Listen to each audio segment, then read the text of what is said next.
दोस्तों एक बार एक अमीर आदमी होता है। उसको कहीं पर स्पीच देने के लिए जाना था। तो इसके लिए वो फ्लाइट के माध्यम से जा रहा था। तो इसी बीच क्या होता है, वहाँ पर एक कर्मचारी आता है और वो कहता है कि बाहर बहुत तेज़ बारिश हो रही है, इसलिए हमें बीच में ही जो एयरपोर्ट आ रहा है वहीं पर हमें लैंड करना पड़ेगा।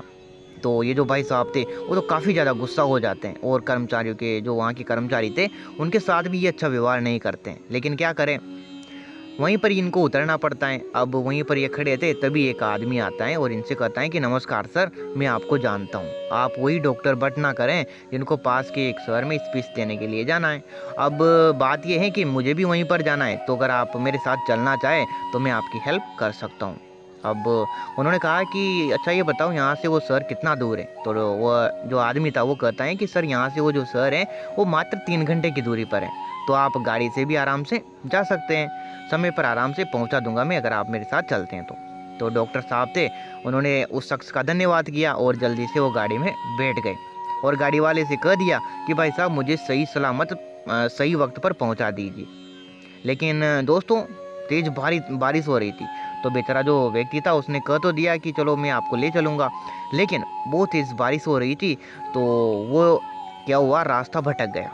अब उसको वो तो दबाव में आ गया, क्योंकि वो बहुत ही ज़्यादा अमीर आदमी था और उसको वहाँ पर सभी उसका वहाँ पर इंतज़ार कर रहे थे। तो वो बेचारा दबाव में आ गया कि डॉक्टर साहब से कैसे कहें। लेकिन उसने कह दिया कि सर हम रास्ता भूल गए हैं।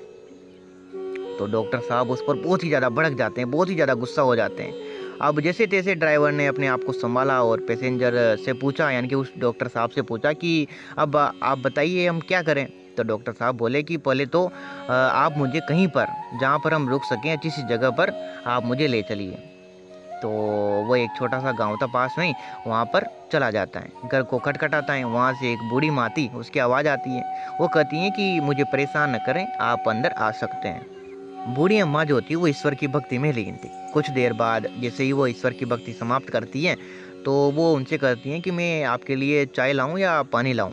तो वो कहते हैं कि नहीं नहीं अम्मा जी, आपने हमें अपने घर में आश्रय दिया, उसके लिए ही आप मतलब ईश्वर को काफ़ी बहुत बहुत शुक्रिया। तो वो अम्मा बोलती हैं कि नहीं नहीं, ईश्वर का भी धन्यवाद नहीं करना है, ईश्वर का मैं धन्यवाद तब करूँगी जब मेरा ये जो बच्चा है वो ठीक हो जाएगा। क्या है ना, इसको काफ़ी पिछले काफ़ी दिनों से ये बीमार है। इसके मम्मी पापा बेचारे के जल्द उम्र में ही गुजर गए। इसके इलाज के लिए काफ़ी पैसा चाहिए जो कि मेरे पास नहीं है। लेकिन मैं जानती हूँ कि शहर के एक बहुत बड़े डॉक्टर हैं, और वो डॉक्टर भट्ट ना करें तो वो इसका इलाज कर सकते हैं। अब आप ही देखिए दोस्तों, कितनी ये मार्मिक स्थिति है। डॉक्टर साहब को जाना था स्पीच देने, लेकिन आ गए एक झोपड़ी में उस बच्चे का इलाज करने। क्यों? क्योंकि जब दिल से किसी चीज़ की आशा की जाती है तो वो कहीं ना कहीं वो जो मुराद है ना वो पूरी ज़रूर होती है।